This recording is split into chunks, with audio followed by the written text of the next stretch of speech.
we're here with Shannon and Christine doing the 4,000 kilometer ride from Calgary to LA to raise money for the Red Cross. Thanks a lot for giving us your time. Just, I guess to start things off, how's the ride going? Great. It's fantastic. Wonderful. I can't believe we've already conquered the mountains. Yeah. That must have been pretty challenging first couple of days. Can you tell me a little bit about what it was like coming up over the Canadian Rockies? Like nothing we've ever done before in our life, really. Neither of us are cyclists, as you know, the rest of the team. We are now. We weren't before. We'd never biked more than, you know, myself, 10 kilometers. I think if anything, like 30K was like a little circuit that I used to do. Yeah. And then our third day, we became century riders. So going over Rogers Pass, and we got to the top of we got to summit, and we were at 80 kilometers for the day, going uphill. And we're like, how do you guys feel? And everyone was great. So we're like, okay, let's do another 70, go to Revelstoke. So we were at 150 kilometers, and we're like, you know what? We only have 7 more miles to go, 10, 12 kilometers. Let's do it. And then we did 100 miles that day. And 2 longest days, 160 kilometers, 150 kilometers. We were riding for 9 days.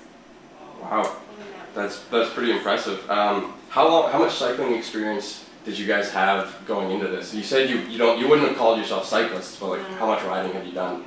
I personally have a mountain bike now, and that was kind of the extent, the paved paths and that in Calgary. I actually brought Shannon on one of my circuits, and that was, if anything, the only kind of pedaling I've done.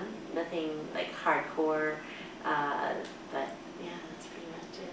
Yeah, and before my training for the ride, which was about 2 months, nothing. No riding experience. I've been on a bike for since I was a kid. Wow. So that's a pretty impressive undertaking to say, well, I'm not really a cyclist, but I'm going to ride 4,000 kilometers from Calgary to LA. How did that come about? Like, how do you go from not being a cyclist to doing something that most cyclists probably won't ever do? It was a dream. You know, it's like, how do we raise a lot of money for the Red Cross? How do we do something that's going to get a lot of attention? And it was, cycling. So from Calgary to Los Angeles, I have a home in Calgary and a home in Los Angeles. So basically riding from home to home. And I'm an ambassador for the American Red Cross. So I thought, $1 million for the American Red Cross, $1 million for the Canadian Red Cross. And it will involve both countries. There really should be no boundaries when a disaster happens. The Canadian Red Cross helps out, the American Red Cross helps out. So we're just breaking this down. So that's $2 million total. That's, riding 4,000 kilometers is a huge goal in and of itself. How's the campaign coming to raise all that money? In terms of fundraising, it's building momentum. So we've got a lot of support. We have a few different mediums in which people can donate.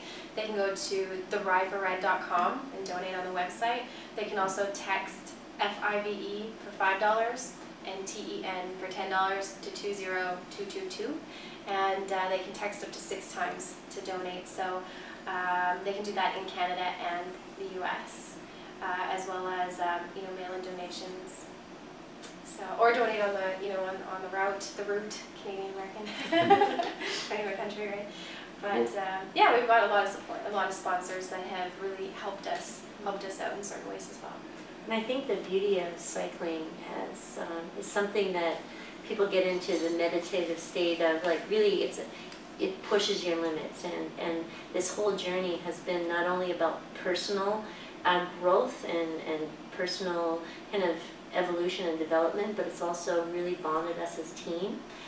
Just that first journey of going up that hill, over the Rogers Pass, and that the team had their most bonding moments, and just by having somebody's hand on the back and sharing the energy to get up that hill, and how we can transfer that into the communities that we're touching, and going to the schools and encouraging physical fitness. And there's so many people out there that have bikes, and it's one of those things that even if you have joint problems or whatever, they tend to still be able to go on a bike. So we really want to make this an inspirational experience, not only a fundraiser, but something that can be transferred, as across Canada or across America, sport that people can really embrace. Wow.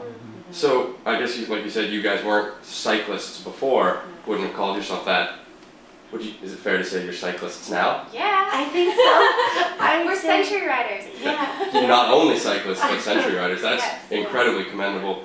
I think And so you want to keep, this is just the first of an annual thing, right? You First want year. to keep this ball going? Next year we hope to have 2,000 schools in the US, 2,000 schools in Canada, hence 4,000 schools, 4,000 kilometers involved. Plan to have a national bike day where we can get all the kids out to ride their bikes, do some fundraising as well.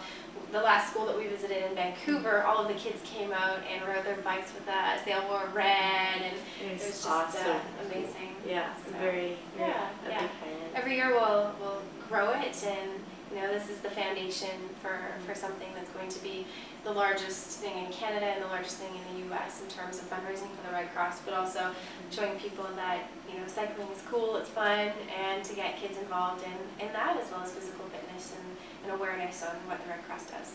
Awesome. Well, best of luck with the rest of the ride, and hopefully we'll see you again next year. Yes. Awesome. Thanks.